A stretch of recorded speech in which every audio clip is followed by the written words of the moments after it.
I can't quiet the tongues of irresponsible people who engage in insurrection politics and support irresponsible candidates and leaders. I can't ameliorate the questions I ask and their pertinence and difficulty without brave minds answering some questions. But what I can do is help smooth things over regarding evidence that has surfaced that Jackie Kennedy herself was involved in the assassination detail and had a weapon in her hand,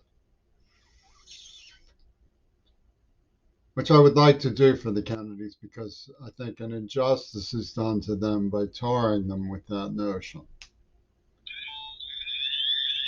It's a royal class antagonism built into the notion that Kennedy was a Camelot and the realization from the evidence that British fascists, led by Oswald Mosley, played a role in what happened in Dallas.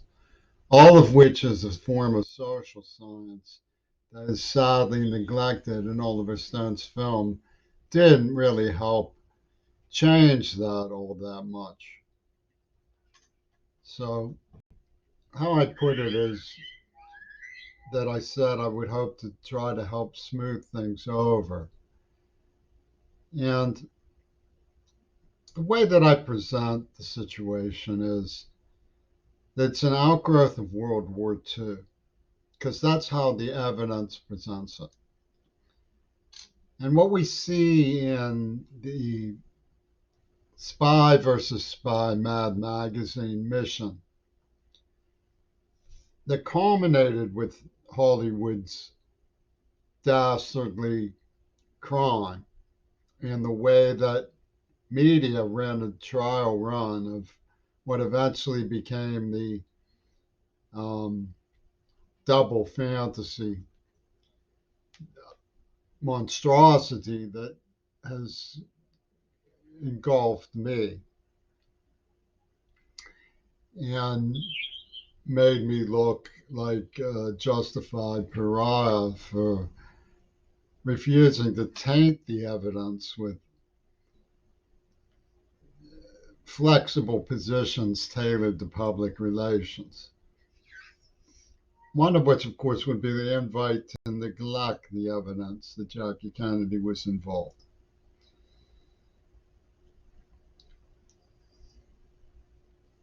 As an outgrowth of World War II, we don't just see the Hollywood spy master business that comes out in films like Pink Panther, the Ian Fleming James Bond stuff that was encrypted in the script, the Texas School Book. Now, there's more than that. There's things like Kazetnik's book, The House of Dolls. Now, to understand how the genius of the Holocaust survivor community worked, men like Noam Chomsky, who has always had it in for JFK and is now in good with Donald Trump over the Russian stalemate. To understand their genius, it's best to look at Kazetnik. The idea of women as dolls resonated strangely with the Holocaust survivors. Ian Wadmaker used to take the word dollar and twist it into doll hairs.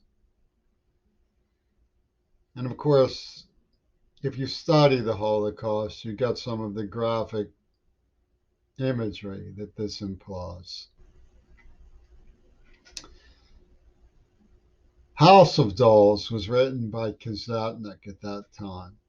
Valley of the Dolls was put forward by Hollywood. And Jackie Kennedy was a marriage of political romance fomented by media and high society relations. She had close acquaintance in Dallas with Schiff, the man who got Oswald his job, the white Russian community there. And she was an aristocrat. She didn't like Martin Luther King's movement at all. And she had JFK's bedtime secrets to channel back to Allen Dulles, his mortal enemy, with whom she corresponded on things like secret weapons. So, what are they implying by this business? One of the things we know from the school book, it may seem very tawdry and hypocritical for people as licentious as those behind the pornographic media. Jack Ruby's Carousel Club, the White Album, to come down hard as nails behind the AIDS attack as Christianizing, as a two virgins ultimatum, double fantasy of two timers, lust in the heart, and so on. The Church of England's involvement in Hollywood traced back to the 20s when Duke Edward, a very close friend of Adolf Hitler, insisted that the Church of England should dominate Hollywood. That's one of the empirical ties to the 1916 Cubists and Italian futurist, fascist, Mussolini scene that D.W. Griffith cultivated, that found Prokofiev with Picasso. Ernest Hemingway haplessly admired them, and a man named Blas Sanders, who's central to the decision to use Hollywood to tell a story, a fake reality, which began with the Warren Commission. To change history, there's a tawdry old saying, those who write history are the winners, or winners, the history is written by the winners, something like that. This is to take that to a grave extreme. Warren was in index psychology. Robert Penn Warren wrote a book that people refer to as the history of Huey Long, but it's a fiction piece about somebody who sort of resembles Huey Long. And seeing this accepted as Huey Long's legend was an aha moment for the media. See what we can do, what we can convince people of.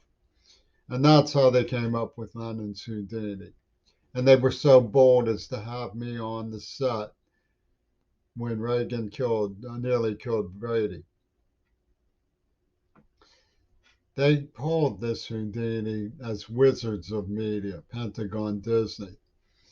And you can see that they're covering up a lot, not just Jackie Kennedy, but the whole semiotic monstrosity that was encrypted across the board in Axis cinema in Japan, Germany, American Hollywood cinema by the people telling a two-faced story. And they claimed to be representing the Church of England, the boogie monster of the X-File, Outer Limit, Twilight Zone. It's a fetus in your cathode ray tube.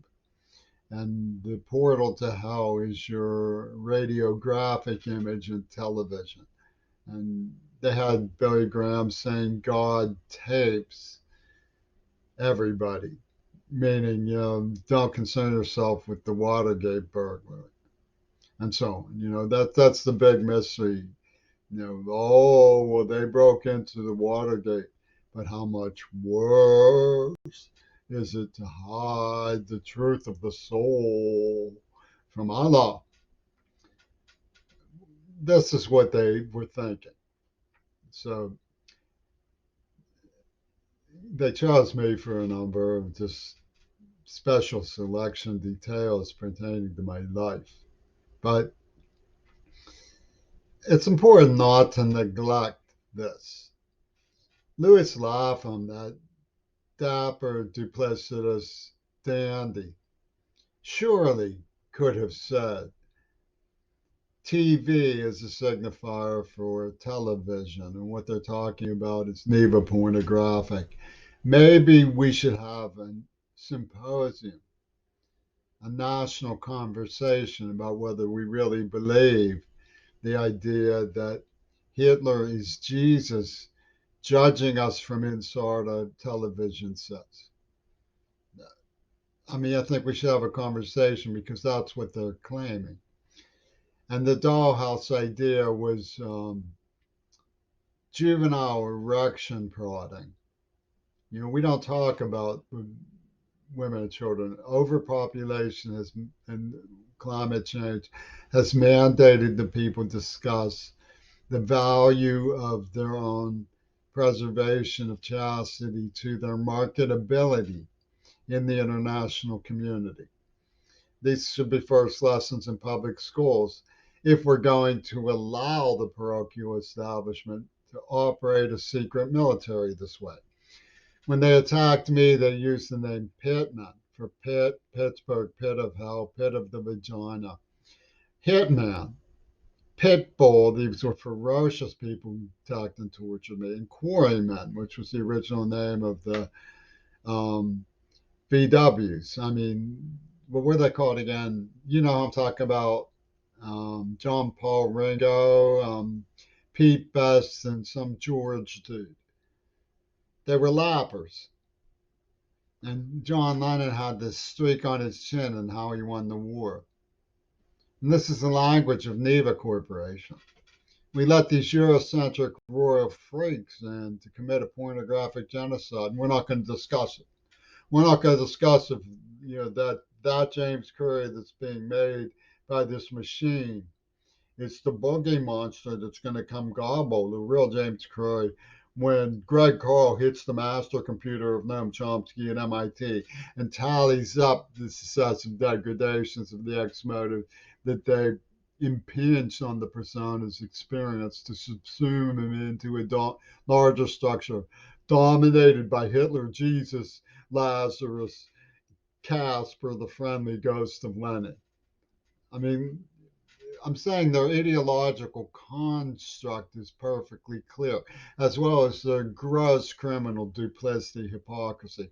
They beamed it towards the idea of people's superstitions about it. Oh, and we have to get it clear whether we're going to stand by that or decide that we're not sure that's true. Because by going both ways, we get stupid and they get the upper hand. Do you really want these people to be able to pull this kind of stupid thing? Like what they pulled in Dealey Plaza is a national embarrassment, but not to the Kennedys, not to JFK. Certainly, it's a national embarrassment to Jackie Kennedy and her supporters, to LBJ and Nixon and Reagan. Certainly, there's nothing that I can say to ameliorate the embarrassment that is due when it comes to contradicting the premises and legitimacy of Kennedy's killers. But being afraid of the gaggle scene that comes and puts up lynch ropes outside Congress, types, from deliverance areas like Tennessee. If they're really that bad there, you hear scare stories, but maybe they're better people than